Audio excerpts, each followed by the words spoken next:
Hoy, ikaw, Mirasol, ha? Hindi ka ba nahihiya sa mga customer mo, ha? Hindi porkit nagtitinda ka, sasalawlain mo na yung paninda mo. Tama. Correct. Ito? Lorna, huwag ka naman magsalita ng ganyan. Ako mismo ang naghahanda ng Ricardo sa pagluluto. Saksi ang langit, malinis ang pagkain ko. Tama! Dinamay mo pa yung langit. Eh, di saan galing ang ipis? Eh, di ba ka doon din? Langit? Eh, sa bubong. Sa baba. Ano naman din nag-iisip? Sumangit sa bubong? Nahulog lang. Ay, nako, hindi.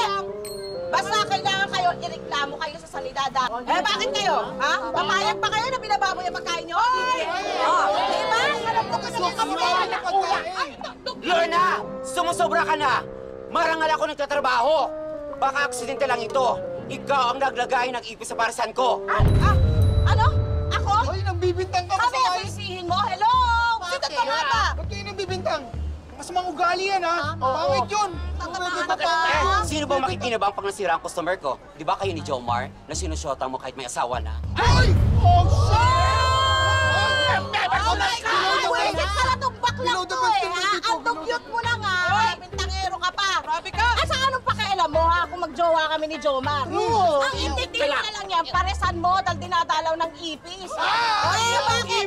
Natural, nandito ang kanilang ina. Ikaw, ang